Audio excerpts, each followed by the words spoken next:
Bueno, vamos a empezar. Son 8 y 5 ya. Eh, entonces, como les decía, hoy lo que vamos a hacer es ver sistema digestivo, ¿sí? Este es un tema fácil, es sencillo, por ahí tiene muchos nombres que van a tener que memorizar, pero la verdad que no es muy difícil y solamente tenemos una clase de sistema digestivo. Eh, lo que tienen que saber, que les es útil un poco para orientarse, es que la pared del tubo digestivo, ¿sí? En términos generales, cuando hablo de tubo digestivo hablo de boca a ano, todo ese recorrido, ¿no? En términos generales, no siempre es así, pero si uno agarra la pared de ese tubo y, y la pone al microscopio, va a encontrar diferentes capas. Y esas diferentes capas están asociadas a diferentes funciones, ¿sí? Em, Imagínense que este es el tubo digestivo. Acá en el medio, en la parte hueca del tubo, donde estaría el alimento, por ejemplo, eso se llama luz o lumen de un tubo. Sí, lo mismo, se usa el mismo término para los vasos sanguíneos. El hueco no le decimos hueco, le decimos luz o lumen. Después lo que tienen es una capa que es la más superficial, diríamos, o sea, la que está en contacto con el lumen, que es la mucosa, ¿sí? Esta mucosa es importante porque acá hay glándulas, acá se produce la absorción de nutrientes, acá se producen secreciones, ¿sí? Después, por abajo de la submucosa tienen lo que se llama submucosa, que generalmente tiene vasos sanguíneos que van a irrigar a la mucosa, a las células que forman parte de la mucosa. Muy importante para hoy, después, o sea, por abajo de la submucosa, está esta capa rojita que es la capa muscular, ¿sí? Esta está formada por células musculares lisas, y son responsables de la actividad motora del tubo digestivo. Y por último, una capa de serosa que es peritoneo, no importa, ¿sí? La más importante, le vuelvo a repetir, la mucosa, ahí se produce la absorción de nutrientes y ahí hay glándulas que van a producir secreciones, y la capa muscular, que está la responsable de la actividad motora del tubo digestivo, ¿sí?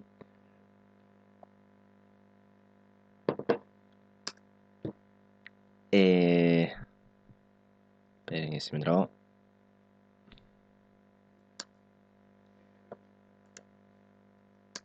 Ahí está. Estas son algunas de las funciones que tiene el aparato digestivo, ¿sí? Por supuesto, la digestión es la primera que se nos viene a la cabeza, que esta es convertir los alimentos en sustancias más simples para poder absorberlos, ¿sí? Por ejemplo, ustedes ya deben saber de bioquímica, pero convertir una proteína que está en un bife en aminoácidos para poder absorberlos, ¿sí? Por supuesto, eliminar desechos, todo lo que no se absorbe se elimina por heces. Eh, Me salteo esta tercera, voy a la cuarta. Balance de fluidos y electrolitos. ¿Qué quiere decir esto? Esto es muy importante. En el tubo digestivo es el responsable de absorber líquido, ¿sí? De absorber líquido, pero además en el tubo digestivo se puede secretar líquido, la inversa de la absorción. Entonces hay un juego, hay un equilibrio entre la absorción de líquido, de agua, y la secreción de agua. Y eso es muy importante a la hora de tener en cuenta la deshidratación que puede tener un paciente. Si viene un paciente con diarrea, significa que está perdiendo diarrea son heces líquidas, con más agua de lo normal.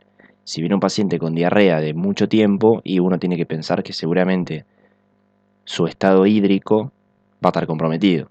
¿Sí? De hecho, eso es eh, una causa frecuente de por qué un paciente puede morirse por diarrea, sobre todo los chiquititos. ¿Sí? Si se agarran alguna infección, las infecciones suelen estar asociadas a una mayor secreción de agua por parte del tubo digestivo a diarrea y vos perdés agua a lo loco, te deshidratás, ¿sí? Así que esta es una función importante a tenerla en cuenta. Y por último, lo que sería función inmunológica. ¿Sí? Esta es importante, ustedes por ahí conocen, no, por ahí no.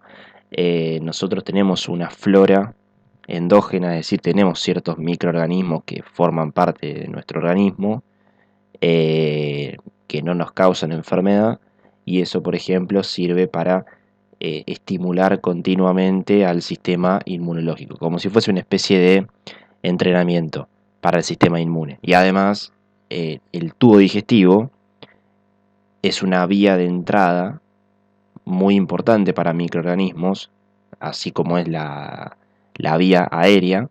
¿Sí? El tubo digestivo puede estar en contacto con un montón de microorganismos que pueden causarnos enfermedad. Entonces, a ese nivel, a nivel del tubo digestivo, el sistema inmunológico está muy activo. ¿Sí? Bueno, ahora lo que vamos a hacer es, a nosotros en fisiología lo que más nos importa es hablar de la parte de digestión.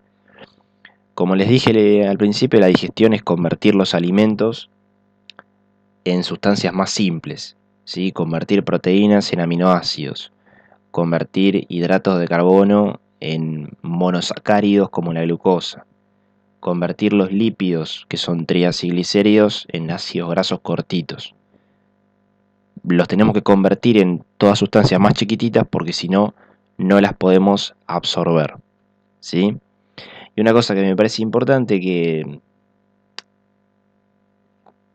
tenerla, que es una boludez, pero tenerla bien presente, es que la absorción de los nutrientes se produce en el intestino, ¿sí? Es en el intestino. Por ahí uno tiende a pensar que en el estómago hay absorción, en el estómago no se absorbe nada, solamente el intestino es el sitio más importante donde se absorben todas estas sustancias simples, ¿sí? Ahora, eh, ese proceso de digestión implica a su vez varias funciones, ¿sí? Para poder romper a esos alimentos. Y son los que están acá en rojo, que son la secreción de sustancias, ¿sí? Como puede ser saliva, como puede ser bilis, las enzimas, que son muy importantes, que son las que van a romper eh, a los alimentos en forma más simples, ¿sí? Toda la parte enzimática eh, es complementaria a la mecánica de ello. Nosotros tenemos una digestión con los dientes cuando lo vamos rompiendo, pero eso no basta, ¿sí? Tenemos que tirarle enzimas que lo que hacen es terminar de romper todos los nutrientes, ¿sí? Para poder absorberlos. Y procesos motores, ¿sí? Por ejemplo, ustedes piensen que cuando nosotros comemos y tragamos, ese bolo alimenticio se tiene que ir desplazando desde la boca hacia el ano. Bueno, se desplaza gracias a la actividad motora de esa pared muscular que tiene el tubo digestivo que les dije antes, ¿sí? Y de esta forma se produce la digestión. Obviamente todos estos procesos están regulados de forma neuroendocrina, ¿sí? Por hormonas, por el sistema nervioso, ¿sí? Entonces ahora lo que vamos a hacer es hablar un poquito de estos tres pasos. Es lo más importante de hoy. Eh, Vamos a hablar primero de la actividad motora, ¿sí? Que por ahí no es difícil, pero por ahí es lo más difícil que secreción. ¿Qué tienen que saber de esto? Eh, la actividad motora se produce en primer lugar gracias al músculo liso del tubo digestivo, ¿sí? Esto me parece importante. Ustedes encima no tienen la materia histología y por ahí lo tienen que aprender así a los ponchazos. Acuérdense que hay tres tipos de músculo: el músculo cardíaco, el músculo esquelético, que es el que está en los músculos, tríceps, bíceps, y el liso, que está en las vísceras. Este es músculo liso, ¿sí? Y la actividad motora implica tres funciones, que son la mezcla de los nutrientes con las secreciones, ¿sí? Mezclar. La propulsión, que propulsión también lo pueden encontrar con el nombre de peristalsis, peristalsis, peristalsis.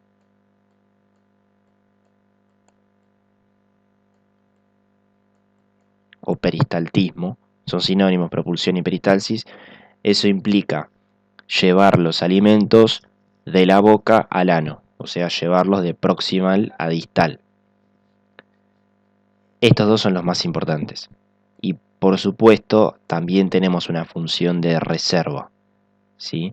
Que esto hace más que nada referencia a la función de los esfínteres, ¿sí? A contener justamente el contenido del tubo digestivo y que no se pierda, no se pierda espontáneamente, no haya incontinencia, ¿sí? Estas son los tres tipos de contracciones que tenemos en el tubo digestivo, ¿sí? Y les puse esto que es un poco como más fino.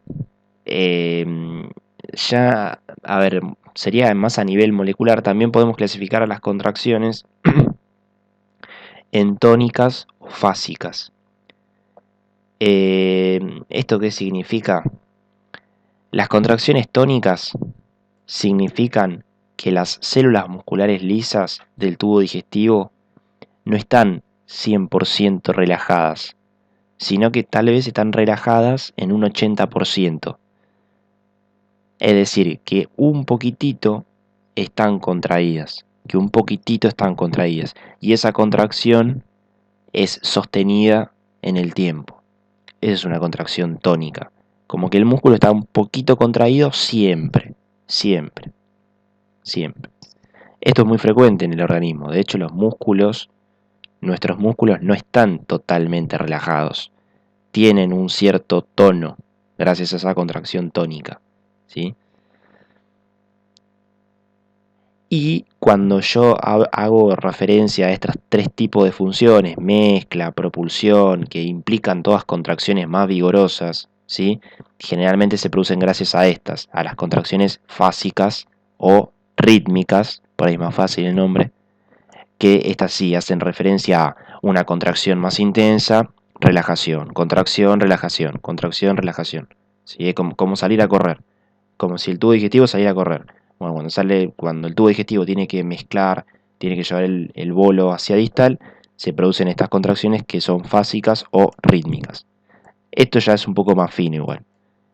Lo leí, me pareció interesante comentárselo, pero no se preocupen, no es tampoco tan esencial. Pero bueno, fíjense, acá tienen cómo clasificamos a la actividad motora, según la función de la actividad motora y el tipo de contracción. Esto es la parte más difícil. El tema es así. Si entienden esto, ya está, entendieron la actividad motora, porque lo anterior es muy fácil. Esto es un esquema que les hice yo. Esto es la luz que les dije del tubo digestivo. Esto violeta sería la mucosa. Lo azulcito sería la submucosa. Lo que me importa de este dibujo es lo rosado, que es la capa muscular, ¿sí? Esto rojo son las células musculares lisas. Todo esto está repleto de células musculares lisas.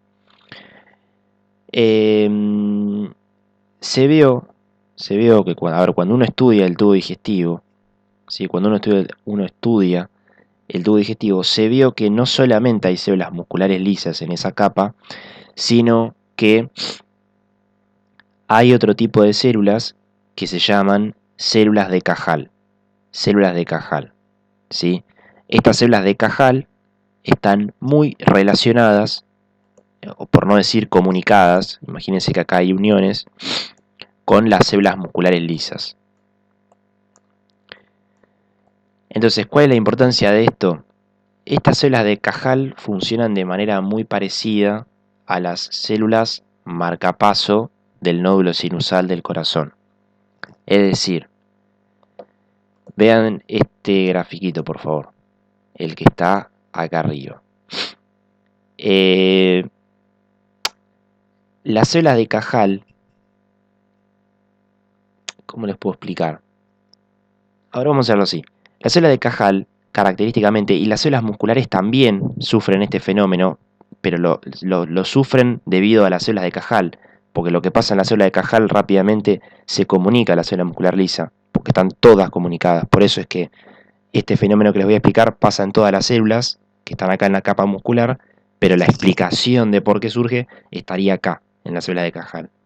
Pero, para simplificar, las células musculares lisas del tubo digestivo muestran un potencial de membrana oscilatorio. ¿Qué significa? Que no es como en otras células que tal vez uno hace un gráfico para ver el potencial de membrana y acá pone milivoltios, pone tiempo y ve una línea planchada. Entonces dice, listo, este es el potencial de membrana de reposo. ¿Sí? En las células musculares esto no pasa. Sí, fíjense, este es el eje Y, hace referencia a milivoltios, y el eje X tiempo. En las células musculares lisas del tubo digestivo, típicamente el potencial de membrana no está siempre en reposo, sino que oscila. Fíjense, se despolariza, se repolariza. Se despolariza, se repolariza, se despolariza, se repolariza. En ese juego de despolarización, repolarización, despolarización, repolarización, si esa despolarización llega a alcanzar el umbral, que el umbral sería esta línea punteada, se dispara un potencial de acción, que son estas puntas. Estas puntas que dicen potenciales espigas son potenciales de acción. ¿Sí? Estos que están acá no son potenciales de acción. Este es el potencial de membrana de reposo, este es el potencial de membrana en reposo oscilatorio típico de las células musculares lisas del tubo digestivo. ¿Sí? Les vuelvo a repetir. Estas células musculares lisas no tienen un potencial de membrana de reposo planchado. Esto no lo tienen. ¿Sí? Lo que tienen es una actividad oscilatoria. Todo el tiempo se está moviendo el potencial de membrana. Se hace positivo, se hace negativo, se hace positivo, se hace negativo. Cuando esa despolarización alcanza el umbral, que sería esta línea punteadita, se genera el potencial de acción, que son todas estas puntas. Esto es un potencial de acción, estos dos son potenciales de acción, estos son potenciales de acción. ¿Sí? Que en tubo digestivo se les puede llamar potencial espiga. A mí me gusta decirles potencial de acción, no me gusta decirles potencial de espiga para que sepan qué es. Y además, otra cosa interesante, fíjense esto. Bueno, antes de comentarles esto, esta actividad oscilatoria que tienen las células musculares lisas, que se despolarizan, se repolarizan, se despolarizan por debajo del umbral, se llama actividad de onda lenta. Yo discúlpenme que por ahí el dibujo no se ve muy bien porque no lo escribí, ese ya es un dibujo ya estaba hecho, no lo escribí yo. Se llama actividad de onda lenta u ondas lentas. Yo acá les puse, son despolarizaciones que producen un potencial de acción cuando superan el umbral. La explicación de todo este fenómeno, la explicación de las ondas lentas, de que existan, de que no haya un potencial de membrana planchado, serían las células intersticiales de Cajal, que funcionarían como un marcapaso. Y una cosa que me parece importante, que tal vez es lo más importante de todo esto, fíjense lo siguiente. El gráfico que está acá abajo, lo que está midiendo es fuerza de contracción, o sea, está viendo contracción en función del tiempo. Fíjense lo siguiente. Vean estas dos ondas que representan a las ondas lentas del tubo digestivo, a ese potencial de membrana oscilatorio, que está por debajo del umbral. Fíjense que no se correlaciona con ninguna contracción. ¿Sí? En cambio, este incremento de fuerza, esta contracción, está correlacionado a los potenciales de acción, potenciales de espiga. ¿Qué les quiero decir con todo esto? Que acá es el dato clave. Esa actividad de onda lenta, ese potencial de membrana oscilatorio, más allá del que oscila y que no está planchado, no tiene la capacidad de desencadenar una contracción. ¿Sí? No tiene la capacidad de desencadenar una contracción. La única forma de yo provocar una contracción en el tubo digestivo es generando un potencial de acción o potencial de espiga, sinónimos, ¿sí? Por eso fíjense que todos estos potenciales de acción generan todo este incremento de la fuerza. Estos dos potenciales de acción, este incremento de fuerza. Este.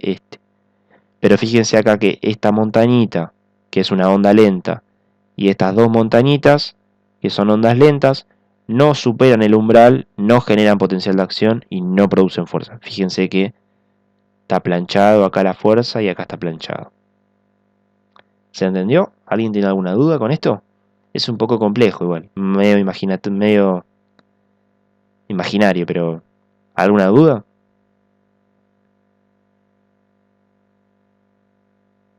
No tengo problema en volverlo a explicar, ¿eh?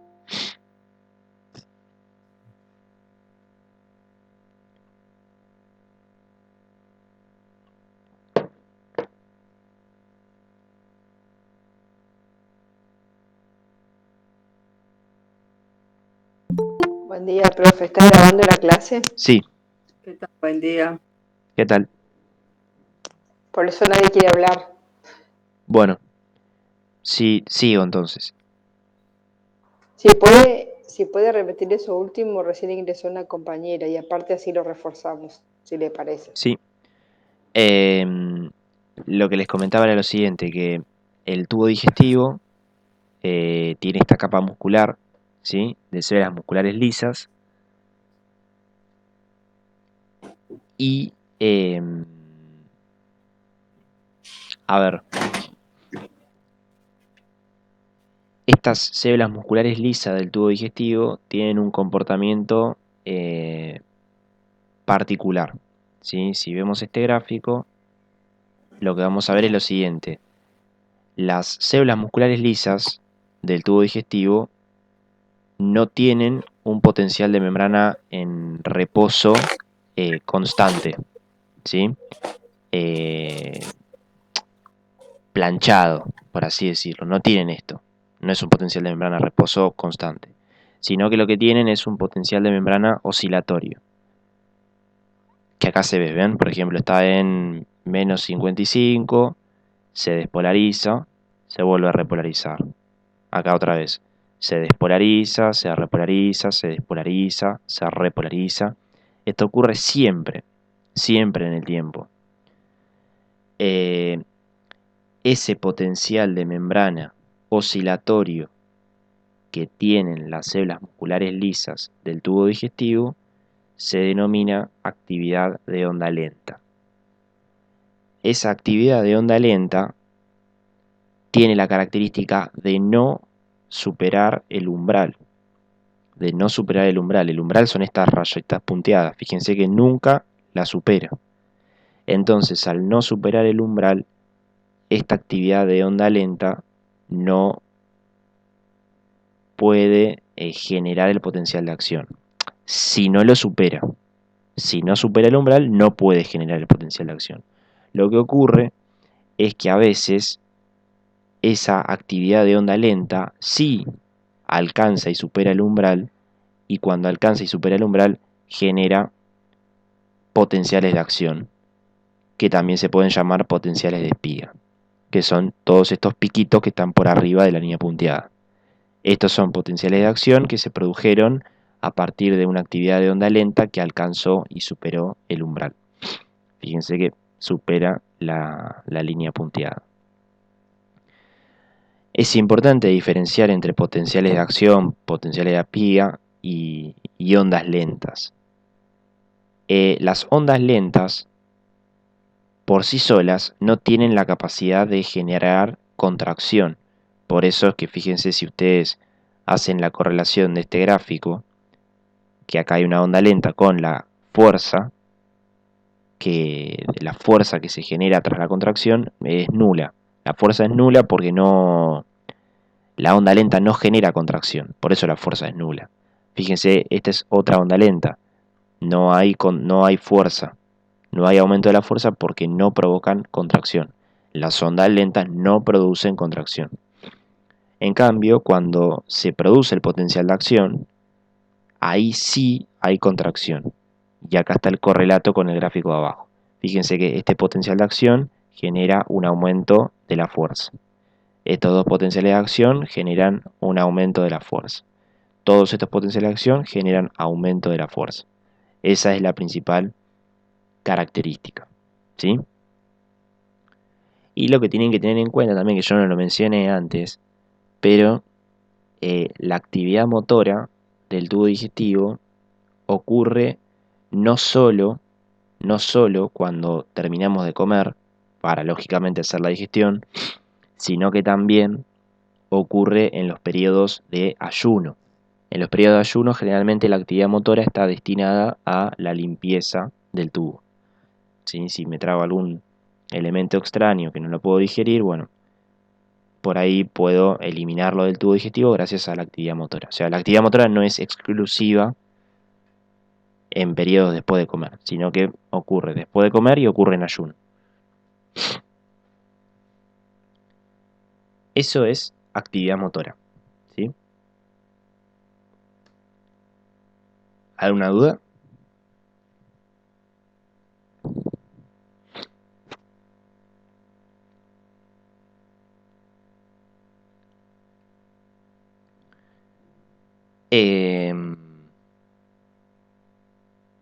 A ver acá. Bueno, y para los que llegaron más tarde les decía que la actividad motora del músculo liso del tubo, tres funciones: mezcla, propulsión y reserva. Mezcla implica mezclar mezclar los alimentos con los fluidos para poder digerirlos.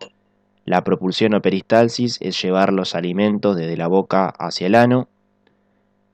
Y la reserva es que, bueno, es no perder el contenido del tubo digestivo, ¿sí? O sea, los esfínteres que están en el ano, que están en el píloro, sirven para, como si fuese una reserva, ¿sí?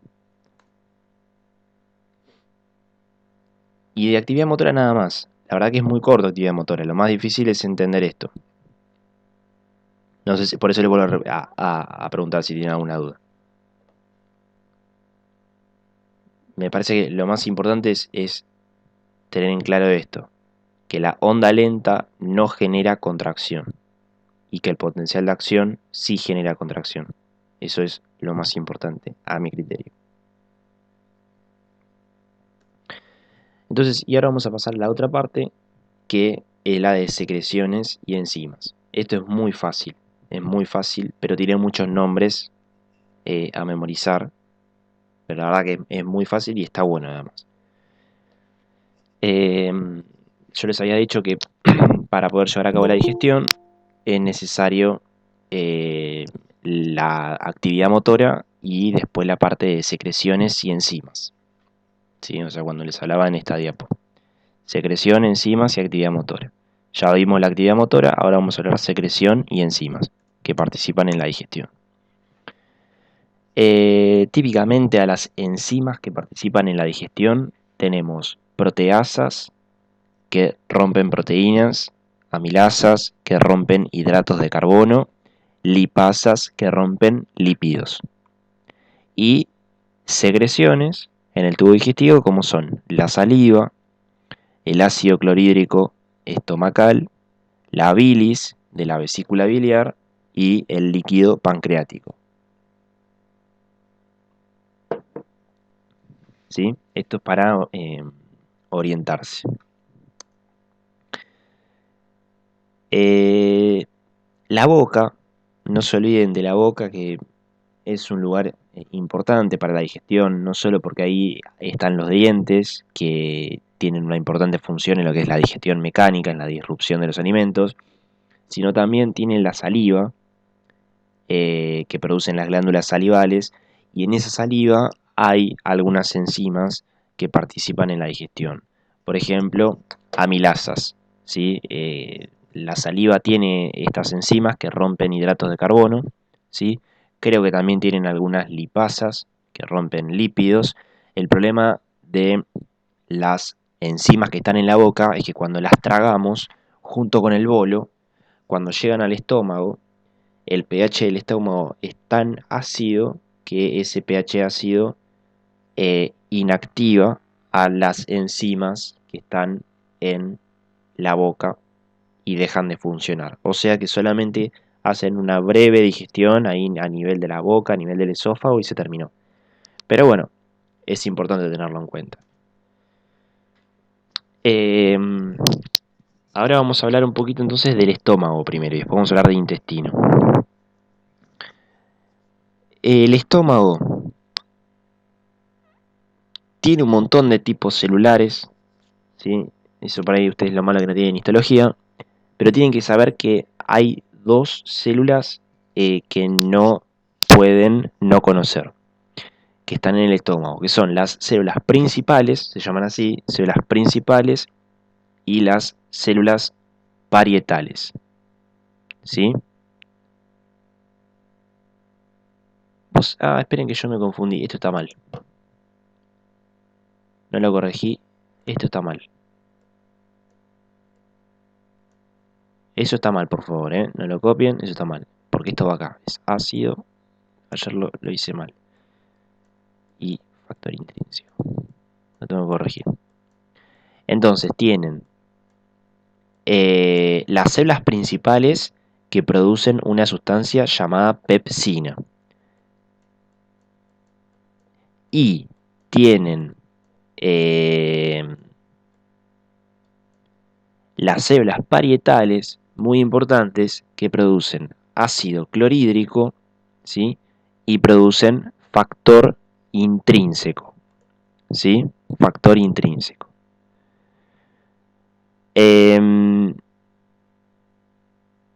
Por favor, no, esto que hice acá estaba mal o no, la anoté mal, el factor intrínseco va acá. Ahora les voy a explicar qué hacen cada uno, pero así a grandes rasgos les digo. Esta pepsina que liberan las células principales rompen proteínas. La pepsina rompe proteínas, ¿sí? Eso hace la pepsina. Ahora vamos a ver el tema de cómo se libera, cómo se activa. Pero la pepsina rompe proteínas. El ácido clorhídrico que liberan las células parietales está involucrado en la activación de la pepsina, ¿sí? Ahora se los voy a explicar. Pero el ácido clorhídrico es muy importante para la activación de la pepsina, para que pueda funcionar. Y además el ácido clorhídrico tiene función inmunológica porque al generar un pH tan ácido, ciertos microorganismos se mueren porque no resisten a ese ácido. Y lo otro importante que producen las células parietales es el factor intrínseco. Se los voy a comentar así nomás por arriba porque este factor intrínseco que liberan las células parietales es importante para poder absorber una vitamina que es la vitamina B12. Si tenés problemas con el factor intrínseco, porque por ejemplo no lo liberás porque no tenés células parietales, no podés absorber vitamina B12 y es una causa de anemia, ¿sí? Anemia. Y otra cosa que les había comentado al principio, en el estómago no se produce absorción de nutrientes. En el estómago solamente se rompen algunas proteínas y se libera factor intrínseco para poder absorber después en el intestino esta vitamina, la vitamina B12, ¿sí? Fíjense que por ahí son muchos nombres, pero la verdad que son cosas fáciles. Son nombres nuevos, eso es la parte más rara. Esta es una célula parietal. Esto les vuelvo a repetir, esto está mal porque me confundí. Esto es en la otra célula. Esto está mal. Esta es una célula parietal, la que está a mi izquierda. ¿Qué tienen que saber de la célula parietal? Imagínense que acá donde dice luz es la luz del estómago, es decir, donde está el alimento. Eso es luz, donde está el alimento.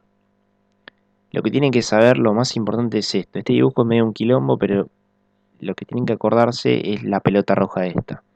Las células parietales tienen en su membrana, que está en contacto con la luz, tienen una bomba o ATPasa, que se llama ATPasa protón potasio. ¿Qué es lo que hace esta bomba? Agarra potasio que está en la luz del estómago y lo reabsorbe a la célula y lo intercambia con un protón. O sea, esta bomba tiene la función de secretar protones hacia la luz, ¿sí? Y además hay otro transportador, también en esta membrana, que es un canal de cloro. Entonces la célula secreta protones a la luz del estómago por esta ATPasa protón potasio y secreta cloro por este canal de cloro. Cuando se une el hidrógeno con el cloro se forma el ácido clorhídrico, que es el que está acá. Lo más importante que se tienen que acordar y que no se tienen que olvidar es, les vuelvo a repetir, es esta roja, es esta ATPasa protón potasio, porque este es un blanco sobre el cual actúa los inhibidores de bomba de protones, ¿sí? Que son remedios que se usan mucho como el omeprazol. Los inhibidores de bomba de protones disminuyen la secreción de ácido estomacal y actúan bloqueando esta pelota roja. Por eso es importante saberlo, para después saber que ahí hay un remedio que actúa y que bloquea eso. Y los inhibidores de bomba de protones son remedios que son de uso cotidiano, ¿está? Nos sirve para fármaco esto, profe. Sí, Así sí. que bárbaro. Bien. Y después tienen la célula principal que libera. Yo les había dicho que liberaba pepsina, pero en realidad no libera pepsina la célula principal. Lo que libera es el pepsinógeno. El pepsinógeno es la forma inactiva de la pepsina. O sea, ese pepsinógeno no hace nada. Está inactivo. Entonces, acá está la importancia de las dos células funcionen de forma conjunta. El pepsinógeno que se libera de la célula principal cuando está en contacto con un pH ácido, que el pH ácido, el responsable es la célula parietal, esa combinación pepsinógeno-pH ácido hace que el pepsinógeno se active y se transforme en pepsina. La pepsina es la forma activa, es la que actúa, y lo que hace la pepsina es romper a las proteínas en péptidos más chiquitos, cadenas de aminoácidos más pequeñas, para que esos péptidos después puedan ser absorbidos en el duodeno. ¿Sí? Y nada más. El estómago no tiene mucha cosa más. ¿Sí? Lo que sí les puedo nombrar, es que yo me olvidé ponerlo acá, que sí, que es interesante. A ver, esta célula parietal que produce ácido clorhídrico, hay 3 estímulos que hacen que aumente la secreción de ácido. Se los comento porque tal vez en algún video de la cátedra se los menciona. De ácido clorhídrico. Hay 3 estímulos que hacen que aumente la secreción de ácido clorhídrico. Uno es la acetilcolina.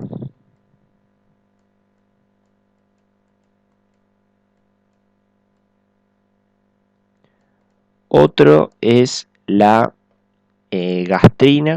gastrina, que también lo liberan unas células que están ahí en el estómago, que se llaman célula G. Y el otro es la histamina. Lo vuelvo a repetir, estas son 3 hormonas, podríamos decirle, que actúan sobre las células parietales, estimulando la secreción de ácido clorhídrico. ¿Sí? Estimulando la secreción de ácido clorhídrico. Se los comento porque, más allá de que como que es clásica estas 3 formas de estimular a las células parietales, acetilcolina, gastrina, histamina, hay otros remedios que también se usan, pero se usan menos, que por ejemplo el omeprazol los desplazó, que son los inhibidores de los receptores de histamina, que solamente los conocen de la vida real, que son por ejemplo, la ranitidina. La ranitidina también es un antiácido, actúa bloqueando el receptor de histamina. ¿Sí? Entonces fíjense que tenemos dos maneras de disminuir la secreción de ácido. O bloqueamos acá la bomba de protón-potasio con omeprazol, inhibidores de bomba de protones, o disminuimos la secreción de ácido bloqueando los receptores de histamina que están acá. ¿Sí? Bloqueamos los receptores de histamina con la ranitidina y también disminuye la secreción de ácido. ¿Sí? Y después de estómago no hay mucho más. La verdad que el estómago tiene estas funciones, no es tan complejo. Lo que sí es más complejo es lo que viene ahora. El duodeno. ¿Sí? O sea, en el intestino delgado, ¿sí? Es donde se produce la absorción de los nutrientes. ¿Sí? Acá se produce la absorción de los nutrientes. Hay dos tipos de células importantes que tienen que saber. Unas son las células I, se llaman así, células I, que liberan una hormona que se llama colecistoquinina. Y después hay otras células que se llaman células S, que liberan secretina. ¿Sí? Les vuelvo a repetir, acá es el sitio donde se produce la absorción de los nutrientes. Entonces, miren este dibujo. Es un poco difícil, pero yo los voy guiando. Este tubo que está acá hace referencia al intestino delgado. ¿Sí? Ustedes saben de anatomía que después del estómago, ¿sí? Después del estómago viene el duodeno. El duodeno es la primera parte del intestino delgado. El bolo alimenticio, que sería este, ¿sí? Tras pasar por el estómago y llegar al duodeno, es un bolo que típicamente es ácido, ¿sí? Ácido, primera característica. ¿Por qué es ácido? Porque viene de estar en el estómago con todo el ácido estomacal. Y además tiene mucha grasa, o sea, triacilglicéridos. ¿Por qué? Porque hasta ahora no vengo nunca digiriendo los triacilglicéridos. ¿Sí? Es un bolo con grasa, graso. Además tiene otros nutrientes.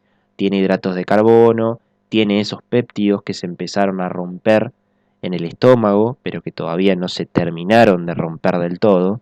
Hay que seguir rompiéndolos acá en el intestino delgado.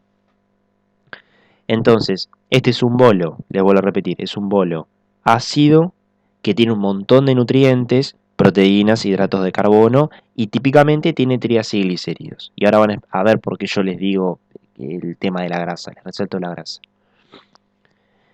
En la pared del duodeno tienen las células S y tienen las células I. ¿Sí? Primero, vamos con esto que es lo más sencillo. Las células S, yo les había comentado que liberan una hormona que se llama secretina.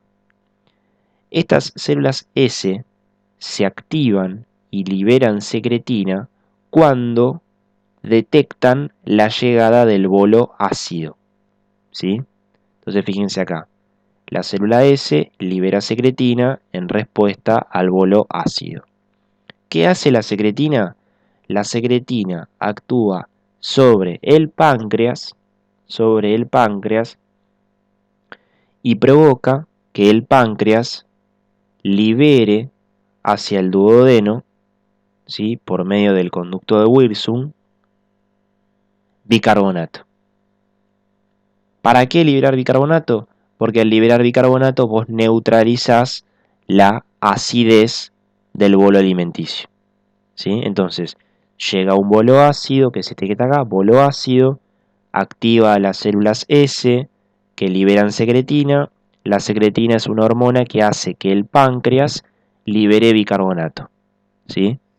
¿Dónde libera bicarbonato? En el duodeno. Todo este bicarbonato viene chorreando por el conducto de Wilson, que desemboca en la segunda porción del duodeno.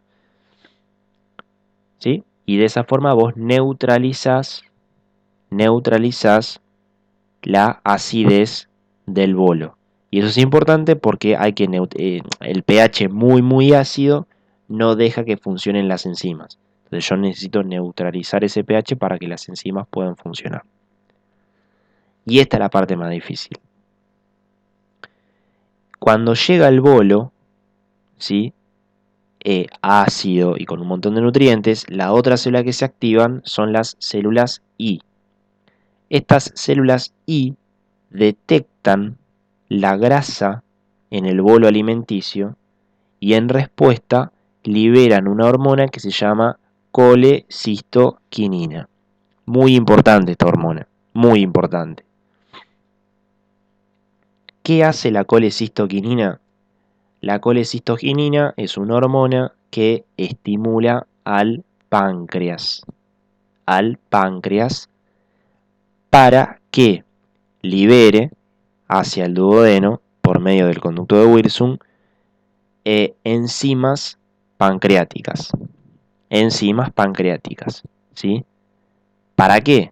Para que estas enzimas pancreáticas, cuando están liberadas acá en el duodeno, puedan comerse a este bolo, ¿sí? A este bolo alimenticio, y ahí se produzca la digestión, lo que venimos hablando del principio, para poder transformar los alimentos en formas simples. Las principales enzimas que transforman los alimentos en sustancias simples son estas enzimas pancreáticas, que se liberan en respuesta a la colecistoquinina. ¿Qué es lo que pasa? Las enzimas pancreáticas están almacenadas en el páncreas de manera inactiva. Por eso se llaman proenzimas o zimógenos. Zimógeno o proenzima son dos sinónimos que hacen referencia a enzimas inactivadas, enzimas que no pueden funcionar. ¿Por qué es importante que estas enzimas de la digestión del páncreas estén apagadas cuando están en el páncreas? Porque si estuviesen activas, se comen el páncreas. Así como se comen el bolo alimenticio, se pueden comer cualquier cosa. Te comen el páncreas, literal. ¿Sí? Y eso pasa en algunas enfermedades como la pancreatitis aguda. Estas por alguna alteración se activan y te empiezan a comer el páncreas. Pero bueno, fisiológicamente las enzimas tienen que estar inactivadas. Y cuando se liberan, ¿sí? En respuesta a la colecistoquinina, cuando se liberan al duodeno, se liberan inactivadas. ¿Sí? Por eso dicen proenzimas pancreáticas. Entonces, yo a esas proenzimas o zimógenos o enzimas inactivadas las tengo que activar para que puedan comerse el bolo alimenticio. ¿Sí?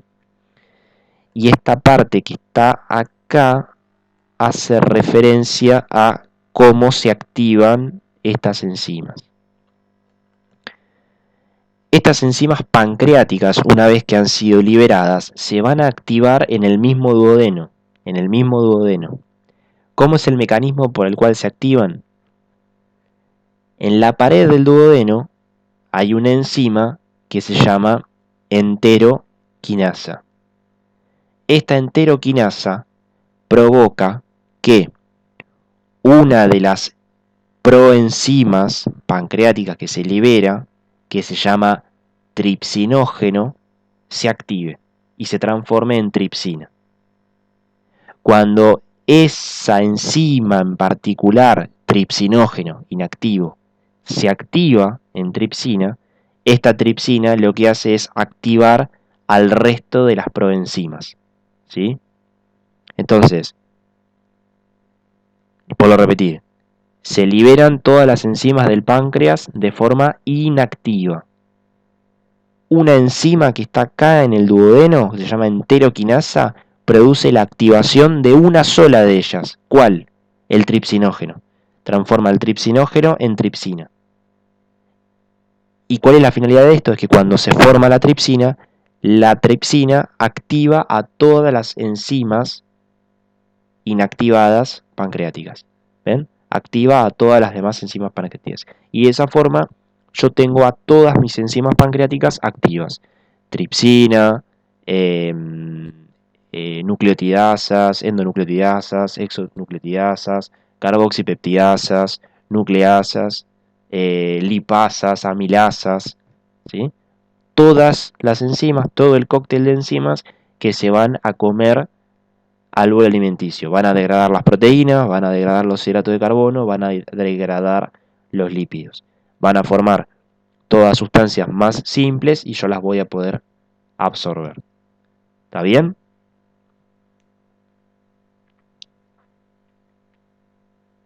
Fíjense que no es difícil esto. O sea, lo difícil es aprenderse todos los nombres, pero tiene todo sentido.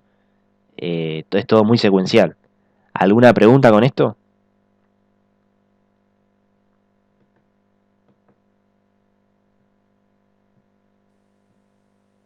No, profe. ¿No? No, no hay problema en volverlo a repetir, ¿eh? Por eso les digo. Si alguien se perdió... Si lo puede volver a repetir, Sí, buen día, perdón. ¿qué tal? No. ¿Cómo andás? No hay problema. Bien, gracias. Lo digo una vez más. Les decía, cuando llega el bolo alimenticio, que típicamente es ácido y que tiene un montón de nutrientes, produce la activación de dos tipos de células, ¿sí? Las células S del duodeno y las células I. Las células S detectan la acidez del bolo y liberan una hormona que se llama secretina.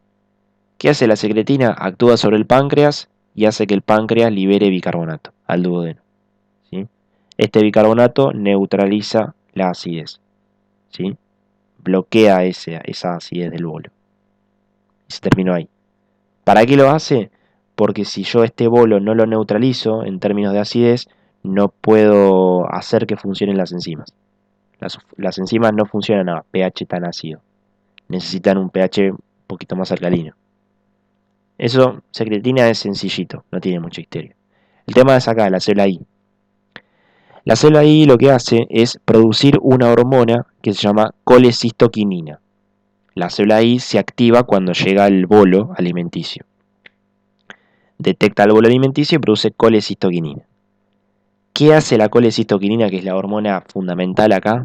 Es la que no se pueden olvidar nunca. Esta actúa sobre el páncreas.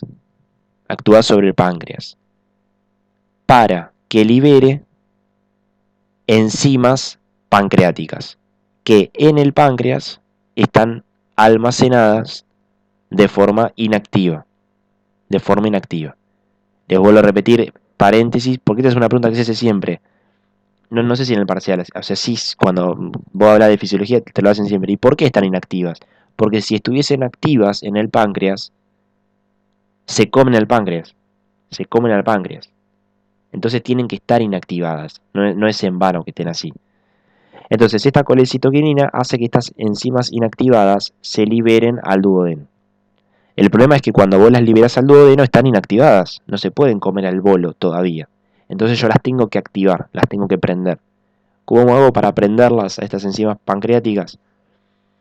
Hay una enzima que está en la mucosa del duodeno, que está acá pegadita, que se llama enteroquinasa. Esta enteroquinasa produce la activación de una sola de esas enzimas pancreáticas. De todo ese cóctel, una sola se activa. ¿Cuál? El tripsinógeno. Ese tripsinógeno, que es la forma inactiva, se activa gracias a la enteroquinasa en tripsina. Y esta tripsina lo que hace es activar a las demás enzimas pancreáticas. A las demás. Y de esa forma te quedan todas las enzimas pancreáticas activas. La tripsina, lipasa, amilasa, carboxipeptidasas, nucleasas, todas esas enzimas te quedan activas y se comen al bolo alimenticio. ¿Está?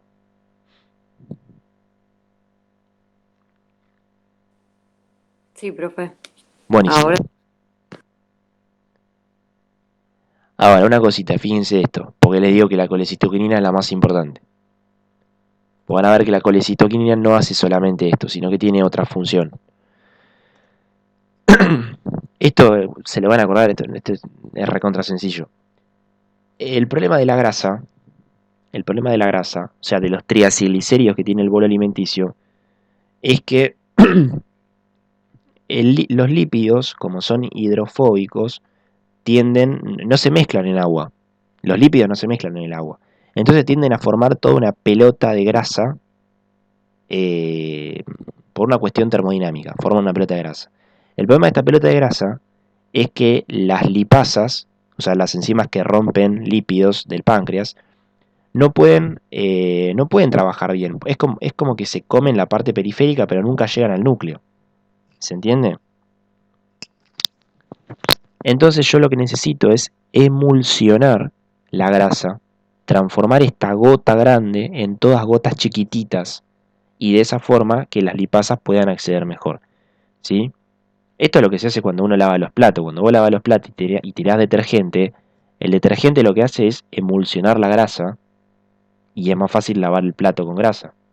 O sea, vos lavas un plato después de comer con solamente agua, siempre te queda grasoso.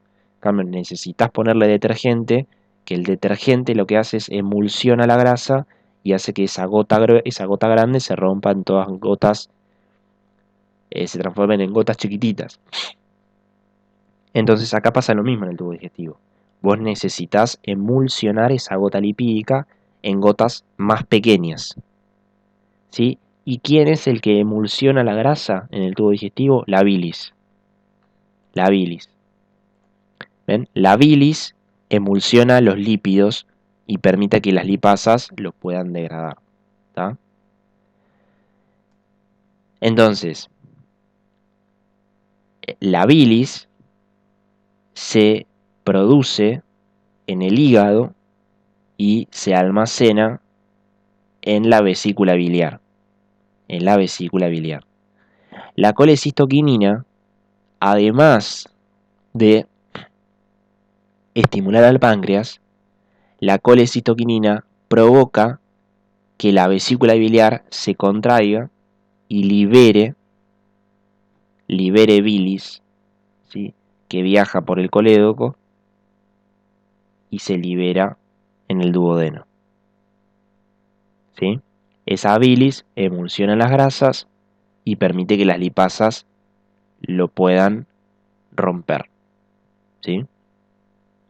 Se hace toda una mezcla acá en el tubo digestivo para poder en definitiva digerir los alimentos. Entonces de esa forma vos rompes a las proteínas, rompes a los hidratos de carbono, a los lípidos los rompes con la ayuda de la bilis, que es como el detergente que tenemos nosotros, y de esa forma nos quedan todos alimentos más sencillos y los podemos absorber.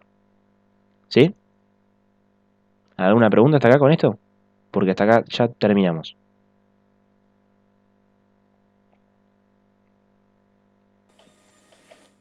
No, profe. ¿No? Esto es... A ver, parece un quilombo, pero una vez que se sientan es fácil de estudiar esto, no tiene mucha complicación.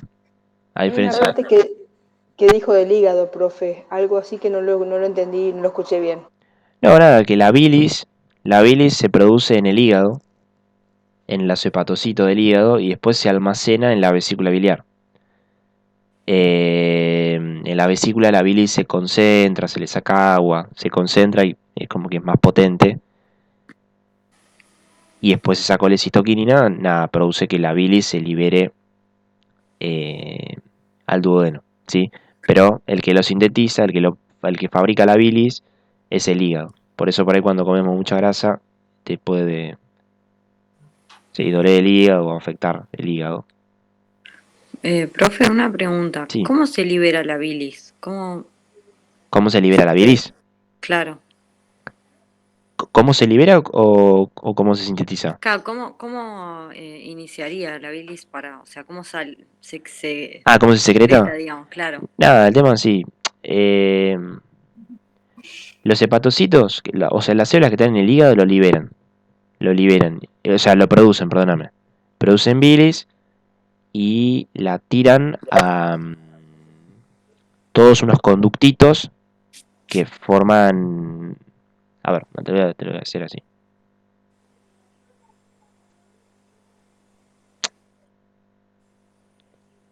Espérame, Sí, sí. se me trabó. Ahí está.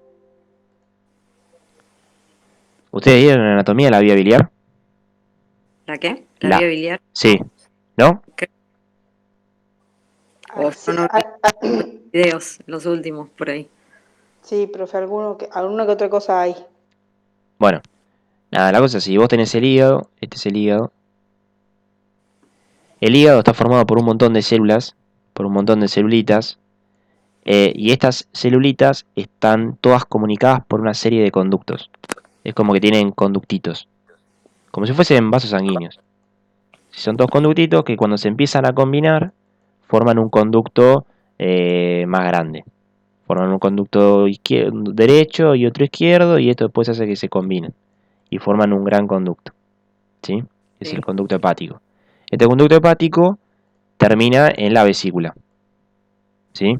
Entonces, toda la bilis que producen todas estas celulitas chiquititas, microscópicas, empiezan a tirar la bilis en en estos conductitos y empiezan a viajar, hace por acá, que se llama conducto hepático derecho, conducto hepático izquierdo, conducto hepático, y terminan en la bilis. O sea, perdón, terminan en la vesícula biliar, ¿sí? Acá, termina toda la bilis. La vesícula, Disculpe, sí. yo estoy viendo la imagen Ah, el anterior. PowerPoint, perdóname, sí, tenés razón. Pensé que se me había trabado la No, imagen. no, flashé, no tenía No, completa. disculpe. No pasa nada. Ahí está. Gracias por avisarme. Ahora sí. Ahí está. Les decía, estas son todas células chiquititas, se llaman células del hígado, hepatocitos, producen la bilis y están comunicados por todos estos... Lo verde de estas son como si fuesen tubitos pequeños, como si fuesen Claro, todos son unos capilares. túbulos. Sí, sí. Claro, literal, son tubitos que cuando se van combinando van formando tubos más grandes y llega un momento que son tubos grandes, grandes. Entonces tenés conducto hepático derecho, conducto hepático izquierdo, conducto hepático común. Y lo importante es que las células hepáticas que producen esa bilis lo tiran a estos tubitos y la bilis va viajando por esta vía biliar, porque no es ni una arteria ni una vena, es una vía biliar, y terminan en la vesícula. Claro. Terminan acá en la vesícula. Acá en la vesícula se almacena la bilis y generalmente se le saca agua, nada, se le saca agua y se la Se va concentra. degradando, digamos. No, no es degradando, se le saca agua y se concentra. Es Claro. como que te queda, no sé, es como tirar lavandina o tirarle agua a la lavandina. Acá es como que lo vas concentrando, lo haces más potente. Lo haces más potente. Y el tema es así. eh, la vesícula también tiene un tubo que se llama conducto cístico, ya lo van a ver en anato, que por acá, a ver, sería, acá estaría el conducto de la vesícula. Acá. Lo que pasa que yo acá el dibujo lo hice mal. Acá es como que tenés dos puertas. Vos podés meterte a la vesícula o podés seguir por este tubo, por un tubo muy importante que es el colédoco. ¿Se lo escucharon, Anato? Sí, profe. Bueno, el colédoco. Este colédoco es el que termina en el duodeno, en la segunda porción del duodeno. Termina junto con el conducto de Wilson, que es el del páncreas. Termina en el duodeno. Y el tema es así, entonces, te decía, las células del hígado producen la bilis, se meten por todos estos tubos, van a la vesícula y se concentran. O pueden seguir por el colédoco. ¿Sí? Lo mismo, vos podés vivir sin vesícula, no pasa nada. Pero lo que pasa es lo siguiente, la vesícula es un saquito, es una bolsita que tiene músculo, acá, por afuera, así tiene músculo. Entonces, la colecistoquinina, cuando se liberan los nutrientes, acá, la colecistoquinina, cuando se libera, no solo actúa en el páncreas, sino actúa sobre la vesícula biliar. ¿Qué es lo que hace la colecistoquinina, la CCK? Hace que toda esta capa muscular se contraiga, entonces como que exprimís a la vesícula. Nada, la exprimís como si fuese un limón. Al exprimirla, haces que la bilis salga por Claro. el Que colédoco y sea secretada, claro. exactamente cae En el duodeno, sí. Gracias, profe. No, nada, y ahí llega, y nada, y se mezcla todo y se digiere. ¿Alguna pregunta con esto? Fíjense, no es muy difícil. Encima está bueno, a mí me gusta. Muchos nombres, pero... ¿Alguna duda con esto? ¿Alguien que necesita que repita algo? Profe, una preguntita, no sé si va. Y para el examen, ¿qué más o menos nos pueden preguntar eso? O sea, el cuestionario que van a preguntar. Sabés que no sé porque yo no hice nunca pregunta de digestivo. Pero supongo que les Ah, preguntarán alguna función de la colecistoquinina. Sí, la verdad es que no sé. No sé. Yo después si arman alguna pregunta les digo. Fíjense que deben haber cuestionarios en el entorno, en el aula web deben haber cuestionarios. O fíjense después en el cuadernillo. No van a ser muy preguntas muy difíciles, ¿eh? No serán. Este es un tema que es sencillo y preguntarán la función de la colecitoquinina, la función de la secretina. Creo que no son cosas muy raras. Es todo lo que estuvimos charlando acá. No sé qué pregunta puede hacer. sí, bueno, igual uno ya se imagina. Sacamos preguntas de acá. Sí, sí, fíjense después en el aula siempre hay alguna pregunta, siempre son de la misma temática. Bueno. Y después para terminar. ¿Pero siguen en Sí, paro, Anato? Anato no tengo ni idea, no sé qué. No sé. Nosotros como los de fisiología no. Somos la misma cátedra, pero no sabemos qué pasa con ellos. No tenemos relación. No sé, la verdad que no sé. Bueno, Supongo, creo que sí, se habían juntado con uno a hablar, pero no sé en qué términos, la verdad que no sé. Y para terminar, esto les comento. Eh, la semana que viene creo que sí vamos a ver sistema nervioso. eh, y esto lo vamos a volver a hablar. Pero les digo dos cosas. Viene que yo les dije al principio que todo esto, lo que es actividad motora, las enzimas, la secreción, está sujeto a, ven acá, regulación neuroendocrina. Sí, está regulado. Vos lo podés regular en más, favorecerlo, o regularlo en menos, inhibirlo. Bueno, esto está regulado por el sistema nervioso autónomo. O sea, nosotros no podemos voluntariamente controlar lo que pasa en el tubo digestivo. Lo hace solo el cerebro, el sistema nervioso lo controla solo. Sistema nervioso autónomo. Parasimpático y simpático. El parasimpático, su neurotransmisor, ya lo estuvimos charlando, es la acetilcolina. La acetilcolina actúa sobre el tubo digestivo y favorece la actividad motora y enzimática. O sea, favorece la digestión. Favorece la digestión. Y el simpático tiene como neurotransmisor a la noradrenalina y inhibe la función del tubo digestivo. Tubo digestivo típicamente es al revés que en corazón. En corazón el simpático aumenta la función del corazón y el parasimpático lo disminuye. Acá en tubo digestivo pasa lo contrario. El simpático lo inhibe y el parasimpático lo estimula. La clase que viene, que es sistema nervioso, yo se los voy a hablar y les voy a poner todos los sistemas y qué hace en cada sistema, esto, simpático, parasimpático.